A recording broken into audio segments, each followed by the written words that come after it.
Myself Karan Kumar, and I have done MA from Magad University, and I have experience of 8 years of teaching. Since 2016, I am teaching for civil services, especially for PCS, and Indian polity that is my specialisation. ये मेरा specialisation है. और आज जो मैं आपको पढ़ाने जा रहा हूँ वो है पार्लियामेंट के बारे में. सबसे पहले पार्लियामेंट होता क्या है उसके बारे में जानेंगे. पार्लियामेंट किसको कहते हैं तो हम इसमें जानेंगे कि पार्लियामेंट होता क्या है, what is the meaning of parliament.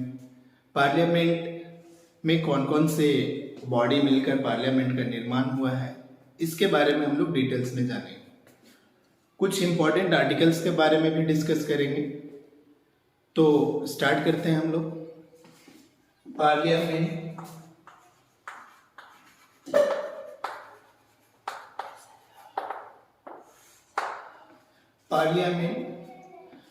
सबसे पहले ये जान लीजिए कि पार्लियामेंट्री फॉर्म ऑफ गवर्नमेंट ये कौन सा कंट्री से लिया गया है. तो जैसे कि हम लोग जानते हैं कि हमारे यहाँ ब्रिटिश का राज रहा है बहुत सालों तक, और ब्रिटिश के राज से प्रभावित होकर ही ये पार्लियामेंट्री फॉर्म ऑफ गवर्नमेंट जो लिया गया था वो ब्रिटेन से लिया गया था. It has been taken from Britain. ये ब्रिटेन से लिया गया. अब बात आती है कि ये कौन सा आर्टिकल्स में मेंशन किया है कि पार्लियामेंट हमारे कंट्री में एक सर्वोच्च विधि निकाय होगी, यानी कि हाईएस्ट लेजिस्लेटिव बॉडी होगी. तो आर्टिकल 79 में ये बताया गया है कि there will be a parliament in our country.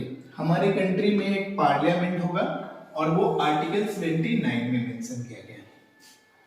अब हम लोग ये जानेंगे कि पार्लियामेंट जो है और पार्लियामेंट का कॉम्पोजिशन क्या है, डिटेल्स में जानेंगे.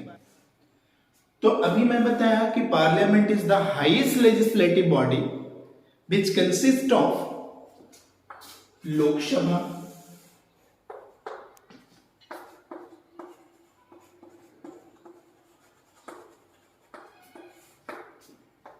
राज्यसभा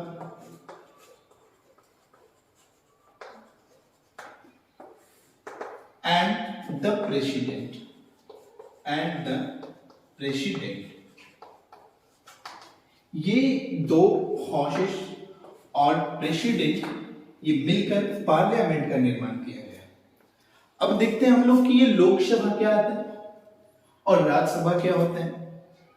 तो सबसे पहले हम लोग लोकसभा के बारे में बात करेंगे. लोकसभा इट इज कॉल्ड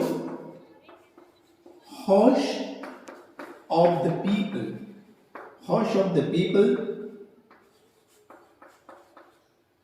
और इसे लोअर हाउस भी कहा जाता है.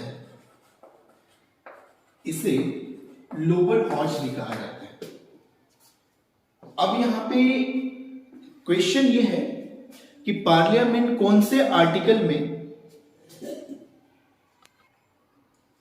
तो हम लोग लोकसभा के बारे में जानेंगे कि ये कौन सा आर्टिकल्स में ये मेंशन किया गया है कि हमारे देश में एक लोकसभा होगा जिसे हाउस ऑफ द पीपल और लोअर हाउस भी कहा जाएगा.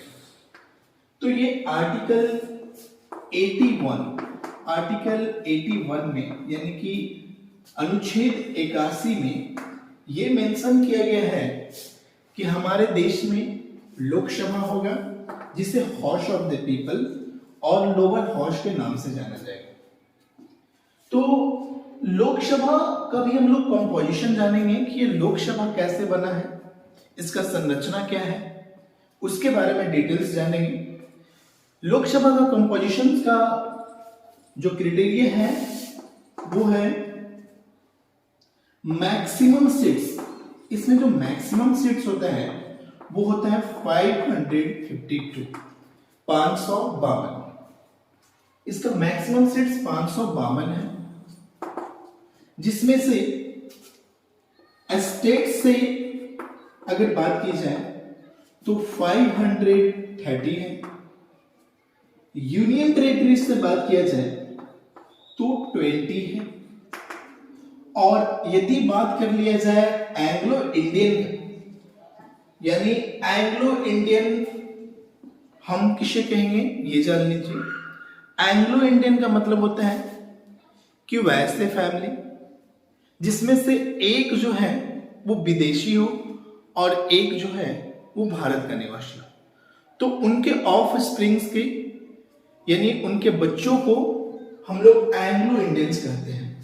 तो एंग्लो इंडियंस का जो संख्या होता है वो 2 होता है, 2 होता है, और ये प्रेसिडेंट द्वारा नॉमिनेटेड होते हैं। They are nominated by the president.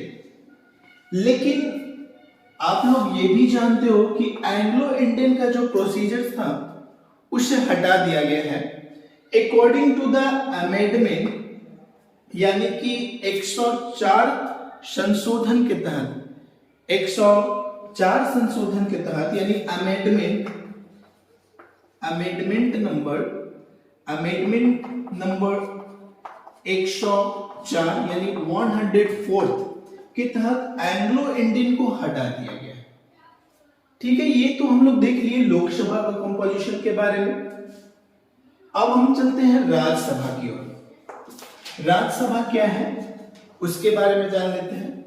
तो राज्यसभा जो है वो हाउस ऑफ द रिप्रेजेंटेटिव के नाम से भी जाना जाता है। House of the representative, house of the representative के नाम से जाना जाता है। और ये आर्टिकल नंबर 80 में मेंशन किया गया है। Article number 80